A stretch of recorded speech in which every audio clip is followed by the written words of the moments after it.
کہ دیکھیے 27ویں جو رمضان ہے نا، 27 رمضان تو شروع ہو گیا نا 27 تاریخ، اس میں ہمیں ایک بہت بڑے دن کی یاد بھی، یعنی اس دن سے ایک بہت بڑا واقعہ بھی وابستہ ہے جس کو ہم بھول چکے ہیں. آپ کو معلوم ہے کہ پاکستان کس دن وجود میں آیا تھا؟ 27 رمضان کو. قرآن مجید میں اللہ تعالیٰ کا ارشاد ہے لئن شکرتم لازیدنکم، شکر کرو گے تو نعمتوں میں اضافہ کروں گا، اور ناشکری کرو گے تو نعمتیں تم سے چھین لوں گا. شکر کسے کہتے ہیں؟ شکر کے کئی درجات ہیں. پہلا درجہ یہ کہ جو نعمت آپ کو ملی آپ اس نعمت کو نعمت مانیں، یہ پہلا درجہ ہے، یعنی یہ پہلا اسٹیپ ہے. اس کے بغیر شکر گزاروں کی فہرست میں شامل بولیں بھائی نہیں ہو سکتا. آپ کو کسی نے گفٹ دیا اور بڑا قیمتی گفٹ دیا، یہ بات کی چیز ہے کہ یہ گفٹ دیا کس نے، آپ اس کو اچھی چیز مان ہی نہیں رہے، آپ کہہ رہے کیا اٹھا کے کچرا مجھے لا کے پکڑا دیا ہے. تو جس نے گفٹ دیا ہے اس کو کتنا غصہ آئے گا؟ بولو بھائی، آئے گا نا. تو پہلا اسٹیپ کیا ہے؟ آپ نے اس کو ماننا ہے کہ یہ کیا ہے، واقعی یہ قیمتی چیز ہے. دوسرا کہ اس کی نسبت کس کی طرف کرنی ہے؟ جس نے یہ گفٹ دیا ہے، اس کے علاوہ کسی اور کی طرف نسبت.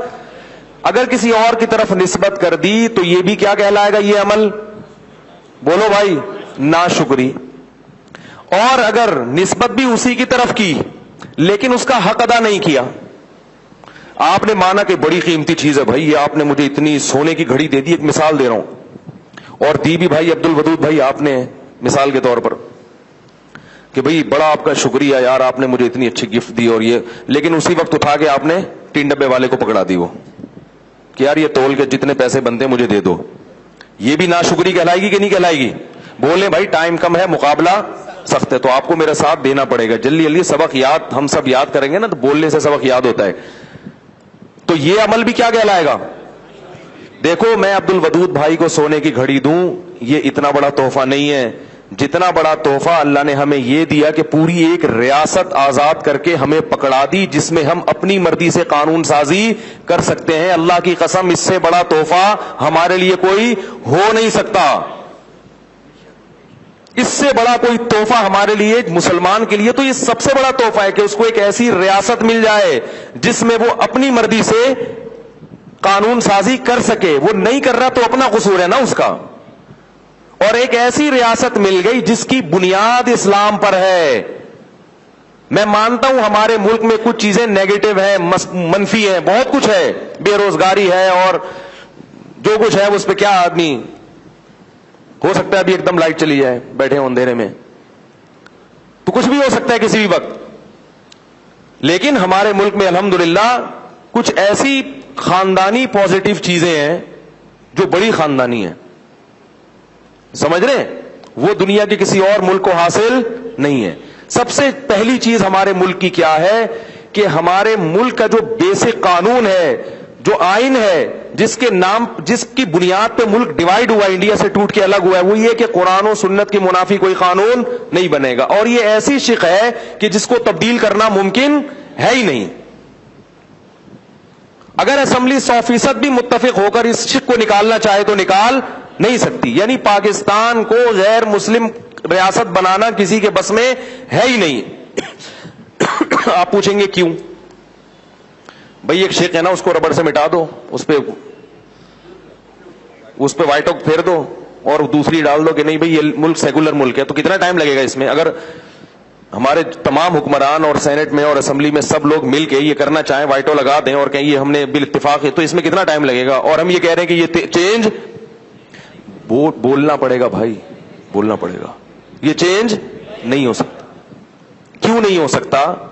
انڈیا اقوام متحدہ میں یا عالمی عدالت میں یہ کیس کر سکتا ہے کہ اگر یہ شق ہم نے نکال دی تو انڈیا کو توڑنے کی جو وجہ تھی، جو بنیاد تھی، وہ وجہ اب رہی نہیں ہے، لہذا پاکستان کے وجود کو ختم کر دیا جائے. تو ملک کی سالمیت کس پر موقوف ہے؟ اس شق پر. بات نہیں آ رہی میرے خیال ہے سمجھ. تو پاکستان ایک ایسی اسلامی ریاست ہے جس کو غیر مسلم بنانا یعنی کسی کے بس کی بات ہے ہی نہیں. یہ ایسا ہی ہے. دیکھو ایک عام انسان مرتد بھی ہو سکتا ہے اور اسلام غیر مسلم اسلامی قبول ہو سکتا ہے، لیکن آپ ایک آدمی کے کندھے پہ اس کے نا بندوق لے کے بیٹھ جائیں، بولے تو نے اگر اسلام چھوڑا تو تجھے گولی مار دوں گا میں، تو اب اس کے لیے اسلام چھوڑنا ممکن ہے؟ چھوڑے گا تو مرے گا۔ تو پاکستان ایک ایسی ریاست ہے جس کے لیے اسلام سے دستبردار ہونا ممکن ہے ہی نہیں۔ سوال پیدا ہوتا ہے پھر یہ تو اتنے سارے قوانین غیر اسلامی ہیں جس میں ہم بھی بہتر عدالت کا جو خلا کا آج کل سسٹم چل رہا ہے وہ شریعت کے مطابق نہیں ہے، اور بہت ساری شقیں ہیں، تو وہ ہماری اپنی غلطی ہے۔ نہیں آ رہی بات میرا خیال، وہ کسی غیر کی غلطی نہیں ہے، وہ کس کی غلطی ہے؟ ہماری غلطی ہے۔ ہم لوگ ان شعبوں میں ترقی کرنے کی کوشش کرتے ہی نہیں ہیں، اور اسلام کو قانون کے مطابق یعنی آئین کے اندر رہتے ہوئے ملک میں اسلام نافذ کرنے کی کوشش کرتے ہی نہیں ہیں۔ دھرنے ہوں گے، نعرے بازی ہوگی، تو یہ ہمارا قصور ہے۔ اللہ تعالی ہم سب کو اس ملک کی قدر کی بھی توفیق عطا فرمائے، اور اس رات میں اللہ ہم سب کو سچے دل سے گناہوں سے توبہ کرنے کی توفیق عطا فرمائے۔